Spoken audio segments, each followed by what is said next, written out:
श्री रविंद्र चौहान जी, मंच पर उपस्थित माननीय सांसद श्री राजेंद्र गावित जी, माननीय विधायक श्री नीतीश राणे जी, रविंद्र पाठक जी, श्रीमती रानी द्विवेदी जी, महेंद्र पाटिल जी, श्री राजन नाइक जी, श्री विश्वनाथ पाटिल जी, श्री नीलेश तोरड़कर जी, श्रीमती स्नेहा दुबे जी, श्री नंद कुमार पाटिल जी, मंच पर उपस्थित भारतीय जनता पार्टी, शिवसेना, एनसीपी,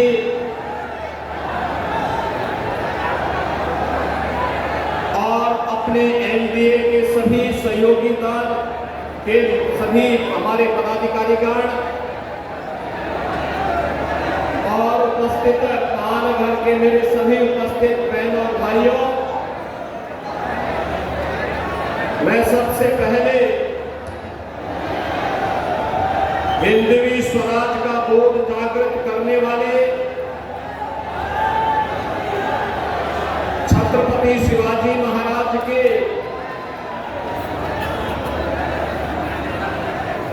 पवित्र चरणों से पवित्र हुई इस पावन धरा को, जिसे दादोजी भागरे, श्री कृष्णाजी राव जैसे क्रांतिकारियों ने अपनी क्रांति ज्वाला से पवित्र किया है, इस पुण्य भूमि को कोटि कोटि नमन करते हुए आप सबका मैं हृदय से अभिनंदन करता हूं, स्वागत करता हूं।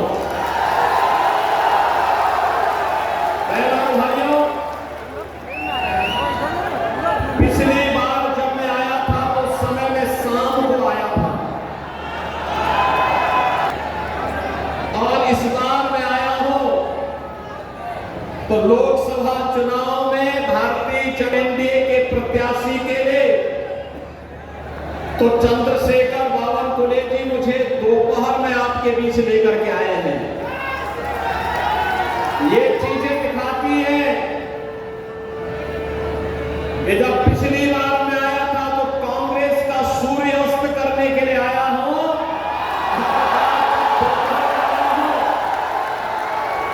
मान के चलिए भारत के अंदर छत्रपति शिवाजी महाराज के द्वारा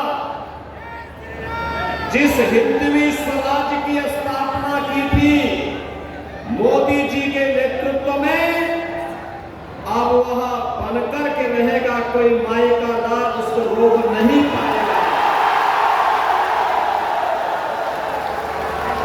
आपने अयोध्या में रामलला के भव्य मंदिर के निर्माण कार्यक्रम को देखा होगा, देखा है ना? ये कांग्रेस और इंडी गठबंधन से जुड़े हुए उद्धव जी ठाकरे और पवार साहब ये सब क्या कहते थे? कहते थे कि ये 100 जन्म भी ले लेंगे तब भी मंदिर नहीं बना पाएंगे। बोलते थे ना, ये कांग्रेस और इंडी गठबंधन वाले यही कहते थे ये नहीं हो पाएगा, लेकिन हम लोग तब भी बोलते थे कि रामलला हम आएंगे, सौगंध राम की खाएंगे, मंदिर वही, रामलला हम आएंगे, मंदिर वही, और जो कहा वो करके दिखा दिया ना। कोई संदेह है क्या? लेकिन इंडी गठबंधन वाले क्या कहते हैं?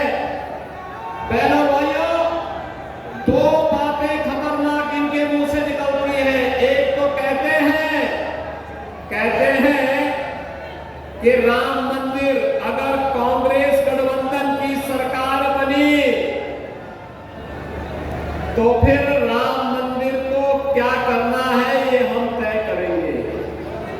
हमने कहा देखो रामलला तुम्हें इस लायक छोड़ेंगे ही नहीं कि तुम दिल्ली पहुंच सको।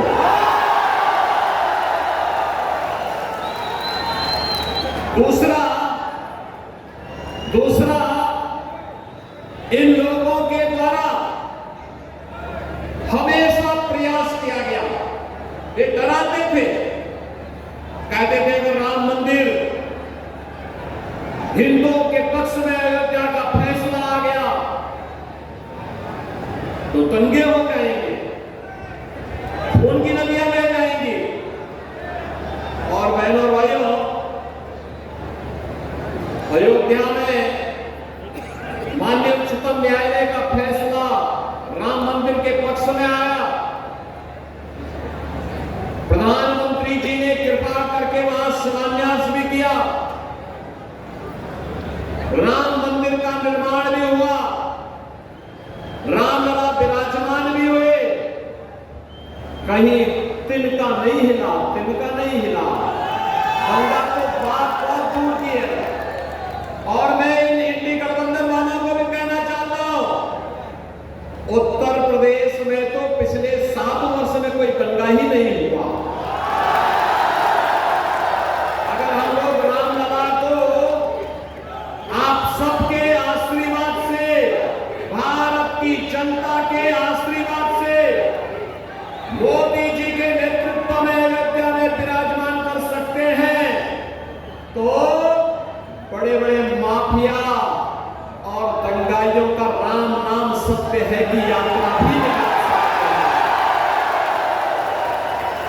और ये हुआ है ना, देखो पहले जो बड़े बड़े माफिया वहां पर सत्ता का संचालन करते थे, धमकाते थे, अराजकता फैलाते थे, बेटी और व्यापारी की सुरक्षा के लिए खतरा बने हुए थे, वहां के विकास के बैरियर बने हुए थे, हमने बुलडोजर चला करके एक झटके में उनकी सफाई कर दी। आज आप देख रहे हो उत्तर प्रदेश में सारा वितरण समाप्त हो गया। अब आप दंगा का कोई सोचता ही नहीं है। अब तो बहनों और भाइयों, उत्तर प्रदेश में कोई सड़क पे नमाज भी नहीं पढ़ता।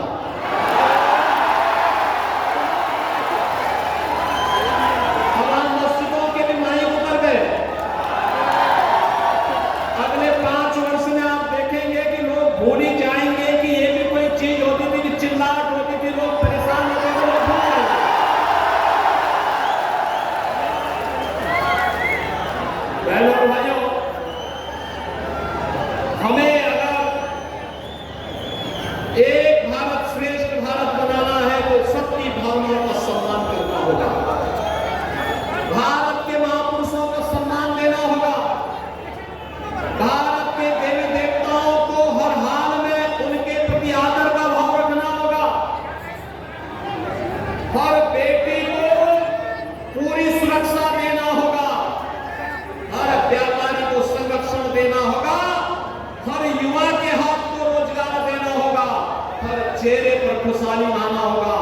और यही तो छत्रपति शिवाजी महाराज का हिंदवी स्वराज का पाठ है। और यही कार्य तो मोदी जी कर रहे हैं। पिछले 10 वर्ष में हमने बदलते हुए भारत को देखा है। बहनों और भाइयों, ये नया भारत, इस भारत में दुनिया के अंदर भारत का सम्मान बढ़ा है, सीमाएं सुरक्षित नहीं है, आतंकवाद और नक्सलवाद पर लगाम कसा गया है। और आपने भी देखा है, आतंकवाद और नक्सलवाद को पूरी तरह नकेल कसाई गया है, लेकिन अगर कहीं पटाखा का भी थोड़ा सा जोर से आवाज हो जाए तो सबसे पहले पाकिस्तान सफाई देता कि मेरा हाथ नहीं है, मेरा हाथ नहीं है, क्योंकि से मालूम है ये नया भारत है। छेड़ता नहीं, लेकिन कोई छेड़ता है तो छोड़ता भी। अब कांग्रेस की सरकार के समय क्या होता था, आतंकवाद होता था, मुंबई विस्फोट हुए थे, कांग्रेस के लोग क्या कहते थे, यूपीए सरकार कहती थी आतंकवादी सीमा पार के। अरे सीमा पार के हैं तो आपकी मिसाइल कब के लिए है? जैसे मोदी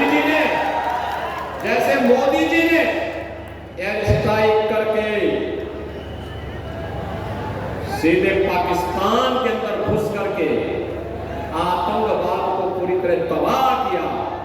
और अब तो आपने देखा होगा, ब्रिटेन के एक बड़े समाचार पत्र ने ये लिखा कि पाकिस्तान के अंदर पिछले 3 वर्ष के अंदर जितने बड़े दुर्दांत आतंकवादी थे वे एक एक करके मारे गए। और मारने वालों में भारत की एजेंसी का हाथ है। अरे जो हमारा दुश्मन है हम उसकी पूजा थोड़े करेंगे। अरे कोई हमारे लोगों को मारेगा, कोई हमारे लोगों को मारेगा तो हम उसको पूजेंगे नहीं भाई, हम भी तो उसको वही करेंगे जिसका वो हकदार है, जिसका वो हकदार है। और वही हो रहा है। और अब तो पाकिस्तान को, पाक अधिकृत कश्मीर को बचाना मुश्किल हो रहा है। आप देखना, चुनाव के बाद मोदी जी को तीसरी बार प्रधानमंत्री बनने दीजिए, अगले 6 महीने के अंदर आप देखेंगे कि पाक अधिकृत कश्मीर भी भारत का हिस्सा होगा। इसके लिए हिम्मत चाहिए, होती है हिम्मत, दम हो तभी ये काम हो सकता है। एक कांग्रेस की तरह नहीं, कांग्रेस की तरह नहीं, इंडी गठबंधन के नेताओं की तरह, उनके घटक दलों की तरह नहीं कि हम आतंकवाद पर कुछ नहीं कर सकते क्योंकि ये तो पाकिस्तान से ही तो बोलते थे लोग। आज अगर वह कुछ करता है तो थोड़ी सी टेढ़ी नजरों से देखता क्या है कि इससे पहले कि वो भारत की तरफ नजरें टेढ़ी करे, उसकी नजरों को ही निकाल करके बाहर कर दिया जाता है, कहा जाता है चुप, ये नहीं चलेगा। बहनों और भाइयों, ये नया भारत है, बिना रुके, बिना टिके, बिना हटे, बिना डरे आज मोदी जी के नेतृत्व में विकास की जिस यात्रा को आगे बढ़ा रहा है आप सबके सामने है। अभी मैं देख रहा था मुंबई से नागपुर का समृद्धि एक्सप्रेस है, मैं देख रहा था महाराष्ट्र के अंदर इंफ्रास्ट्रक्चर मोदी जी के नेतृत्व मार्गदर्शन में माननीय गडकरी जी ने कितना अच्छा इंफ्रास्ट्रक्चर दिया। हाईवे का, रेलवे का कितना अच्छा इंफ्रास्ट्रक्चर हुआ है। नमो भारत, वंदे भारत, अमृत भारत, अत्याधुनिक वर्ल्ड क्लास ट्रेन, मेट्रो, और युवाओं के लिए IIT भी है, IIM भी है, IIIT, NIT, world class university, AIIMS, दोनों कार्य एक साथ हो रहे हैं। लोगों को अच्छी स्वास्थ्य सुविधा भी मिल रही है और एजुकेशन के बेहतरीन संस्थान भी आज प्राप्त हो रहे हैं। हर घर नल भी है और नल पर जल भी है। बहनों भाइयों, आप सोचो, कांग्रेस इंडी गठबंधन जो आज बना है, इनके समय में गरीब भूख से मरता था।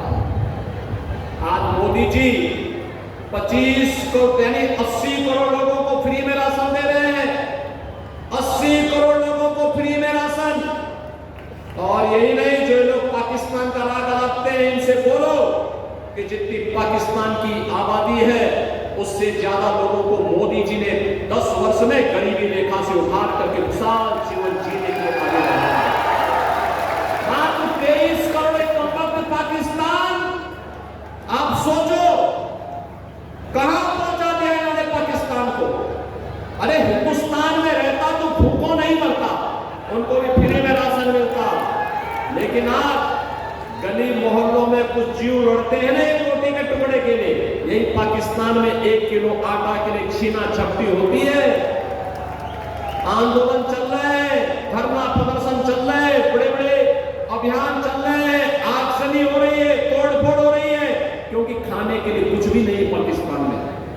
तो जो पाकिस्तान का राग लगाते हैं इनसे बोलो कि जाओ पाकिस्तान में जाके भीख का कटोरा लेकर के भीख मांगो, हिंदुस्तान के बोझा क्यों बनाए। जाओ वहीं पे, जाओ वहां पे पाकिस्तान के बाद जाकर के वहीं रहो, क्यों हिंदुस्तान में बोझा बने हुए हो। हिंदुस्तान के इस बोझे को दूर करने की आवश्यकता है। बहनों भाइयों, 60 करोड़ लोग आयुष्मान भारत में 5 लाख रुपए की स्वास्थ्य बीमा प्रतिवर्ष प्राप्त कर रहे हैं और गरीब का जनधन अकाउंट खुल गया है।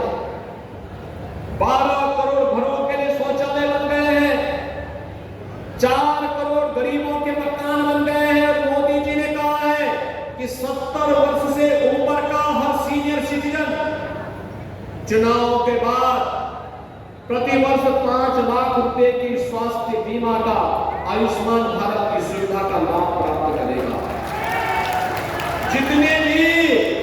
जितने भी गरीब बचे हैं, जिनके पास अपना आवास नहीं है, उनको एक एक आवास मिलेगा। यहां पे तो सुरक्षा भी है, सम्मान भी है, यहां पे विकास भी है, गरीब कल्याण भी है और विरासत का भी सम्मान है। अयोध्या में रामलला का भव्य मंदिर भी बन गया है, काशी में काशी विश्वनाथ का मंदिर बन गया है। याद करिए, महाराष्ट्र और उत्तर प्रदेश का संबंध तो ये चोली दामन का संबंध है, कोई अलग कर ही नहीं सकता। याद करिए, छत्रपति शिवाजी महाराज को जब छत्रपति की उपाधि से सम्मानित करना था, उनका अभिषेक करना था, तो काशी के काका भट्ट महापंडित ही आकर के इसका रस्म को पूरा करने में योगदान दिए। आप हमारे काशी में आइए, वहां मराठा घाट मिलेगा, वहां पर महाराष्ट्र के राजाओं के द्वारा बनाए गए, भोसले के द्वारा बनाए गए बड़े बड़े घाट मिलेंगे। वहां पर मराठा समाज अलग से काम करता है, महाराष्ट्र समाज अलग से काम करता है। अलग अलग प्रकार के रीति रिवाजों का केंद्र बिंदु आज काशी बना हुआ है। काशी में भगवान विश्वनाथ धाम आज आप देखिए क्या जगमगा रहा है। और काशी के साथ अयोध्या, अयोध्या के बाद अब मथुरा की तरफ हम आगे बढ़ रहे हैं। हमारे कृष्ण कन्हैया कहां चुप बैठने वाले हैं, वो तो पहले ही बोल चुके हैं, उन्होंने तो पहले ही कह दिया है, वो तो पहले ही इस बात की घोषणा कर चुके हैं कि परित्राणाय साधूनां विनाशाय च दुष्कृतां। उन्होंने पहले कह दिया है कि मैं सज्जनों का संरक्षण करूंगा और रामद्रोहियों का, राष्ट्रद्रोहियों का नाश करूंगा, उनको जीने नहीं दूंगा। और बहनों भाइयों, आज नए भारत में सब आप देख रहे होंगे, जैसे जैसे चुनाव बीतते जा रहे हैं, 4 चरणों के चुनाव हो गए हैं और 4 चरणों के इन चुनावों का परिणाम आप देख रहे होंगे पूरे देश के अंदर, उत्तर, दक्षिण, पूर्व, पश्चिम। मुझे अब तक 10 राज्यों में जाने का अवसर प्राप्त हुआ और देश में सबसे बड़ी आबादी का राज्य तो उत्तर प्रदेश है। बहनों और भाइयों, मैं कह सकता हूं वहां पे एक ही आवाज है, हर ओर से एक ही आवाज, एक ही नारा पूछता है और वह पूछता है कि फिर एक बार, फिर एक बार, फिर एक बार, अब की बार, अब की बार 400 पार के नारे से ये कांग्रेस है, उद्धव ठाकरे हैं, शरद पवार जी हैं, लालू जी हैं, अखिलेश यादव हैं, इन सबको अपने पैरों के नीचे की जमीन खिसकती हुई दिखाई दे रही। कहते क्या होगा, 400 क्या होगा। फिर पूछते हैं, जनता से पूछते हैं 400 पार कैसे पाएंगे, तो जनता जनार्दन कहती है कि देखो, जो राम को लाए हैं हम, जो राम को लाए हैं और राम को मोदी जी लाए हैं। मोदी जी ने अयोध्या में विराजमान कराया। और बहनों भाइयों, मैं इसलिए कह सकता हूं, इस चुनाव में कुछ मत देखिए, मोदी जी ने विकास कराया है, सुरक्षा दी है, सम्मान किया है, गरीब कल्याण किया है। अब ये चुनाव जैसे जैसे कांग्रेस के नेताओं के बयान आ रहे हैं, जैसे जैसे उनके साथ सहयोगी दलों के बयान आ रहे हैं, वैसे वैसे चुनाव राम भक्तों, रामद्रोहियों के बीच में अब सिमटता जा रहा है। और इसलिए हमें तय करना है, देश के अंदर राम भक्त राज करेगा या रामद्रोही फिर से आएगा।